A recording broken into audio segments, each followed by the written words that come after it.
Hey everyone, it's the Ioniq guy, and just a few minutes ago, Hyundai revealed a lot of details on the upcoming 2024 Hyundai Kona Electric. There's a lot of good stuff here, some not so good stuff, but if you're interested, stay tuned. So Hyundai just revealed details on the 2024 Kona Electric as well as the Kona Hybrid and the gas Kona, but we're really interested in the Kona Electric. So what's most interesting and I guess most disappointing is that this car is very similar to the existing Kona Electric. So I have some notes here I took while watching the video. So the new Kona is going to be based on the existing Kona's 400 volt architecture. It's not getting the 800 volt architecture like the Ioniq 5, Ioniq 6, and upcoming Ioniq 7 have. So that's a big bummer because that's what cuts your charging time in half. And that's why the new Kona is going to charge 10 to 80% in 41 minutes. And once you've been spoiled with an Ioniq 5's charging 10 to 80% in 18 minutes, going back to 40 minutes does not sound too fun. The car does have a slightly bigger battery pack than the existing Kona Electric. That one has a 64 kilowatt hour. The new has a 65.4 kilowatt hour. According to the WLTP range test cycle, it should get over 490 kilometers of range. The existing Kona was just about that, around 480, 485 kilometers. So that translates to 304 miles, which I can attest my girlfriend has a 2021 Kona Electric, and in the summertime with nice warm weather, she can easily do 300 miles on that smaller battery. But the Kona Electric, unlike the existing Kona, will have battery preconditioning as standard. That's really nice. It has V2L on the exterior as well as the interior. So in the US, you'll be able to output 1.63 kilowatts, just like with the Ioniq 5 and Ioniq 6.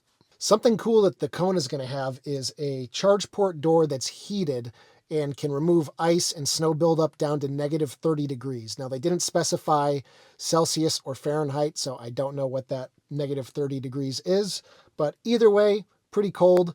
And that's good to see considering their charge port is on the front of the car. So if you're driving in snow and freezing rain, it's going to get bombarded and just freeze over real quick.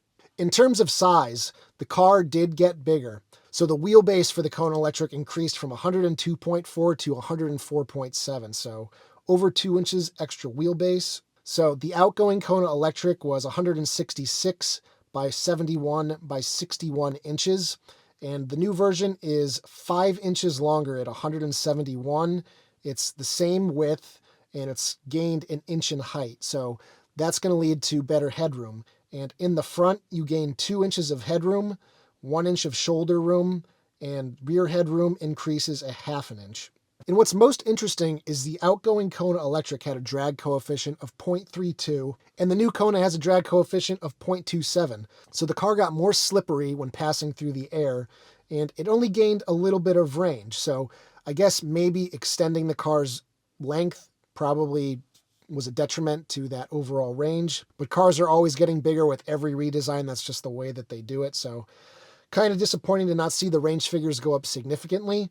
I'll save judgment for when we actually get these cars and can actually do some testing. The car is going to be available in 19 colors according to Hyundai. That is a lot of color options. And I did see some orange color options, which really piques my interest. If you guys couldn't tell, I'm a big fan of orange. So the 2024 Kona Electric is also going to be the first Kona to have OTA over-the-air updates. So that's really nice. Pray to God that Ioniq 5 gets that in 2024. I cannot believe that they wouldn't do it in 2024 if the Kona is even getting it. It also appears from the video and the press release that they're moving to an entirely new operating system for the displays in the car. And they're calling that the Connected Car Navigation Cockpit. And they don't have a whole lot of other details, but I'll throw in a screenshot here and you can see exactly what it looks like. It's definitely a more modern UI for a more modern time. Not that the system in my Ioniq 5 is horrible, but it's definitely a little bit behind the pack in terms of features and content.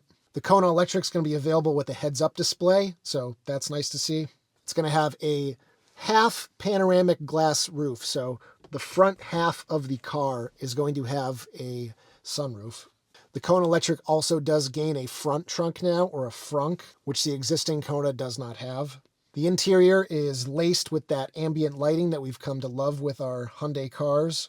It's going to have all the fancy parking assist features like the Ioniq 5 and Ioniq 6 have, where you can pull in and out of spots remotely, parallel park remotely, and perpendicular park remotely. It's also going to have the relaxation seat that folds backwards and lifts your legs up for ultimate comfort. The Kona Electric is now going to also have iPedal, which the existing Kona does not have iPedal. You have up to level 3, I believe, and that'll bring you almost to a stop, but it won't completely stop. The Kona Electric's also going to have electric active sound design, which allows you to choose what kind of sounds the car makes as you accelerate and decelerate. This is a feature that the Ioniq 6 is going to have, just to add a little bit of spice, a little flair when you're accelerating. You've got the surround view camera system, the blind spot view monitors that project an image of the sides of the car into the center display to see your blind spots. And it's going to have an 8-speaker Bose sound system. It also has Digital Key 2, which allows you to use NFC from your phone or even a smartwatch to unlock and start the car. So that's cool to see as well. So that's pretty much all the details we got today. The only thing we don't really know is price. And that's going to be the most interesting to see, because if this thing is not priced competitively, it's going to bomb. There's too much competition coming on the low end. You have the Chevy Bolt that's already extremely affordable here in the US, especially considering it's getting the tax credit still. You have the upcoming Chevy Equinox EV, which is probably going to start around $30,000. The existing Kona is more expensive than these cars, and it doesn't qualify for the tax credit. So it could be a significantly more expensive car compared to some of its competition come later this year when it's finally available to purchase. So like I said, we have a 2021 Kona Electric. So if I get my hands on a 2024 Kona Electric, expect a comparison video and a lot of coverage on that. But anyway, guys, just a quick video. I wanted to get this information out to you guys. And if you liked today's video, be sure to give it a thumbs up, and I'll see you guys in the next one. Take care, everybody.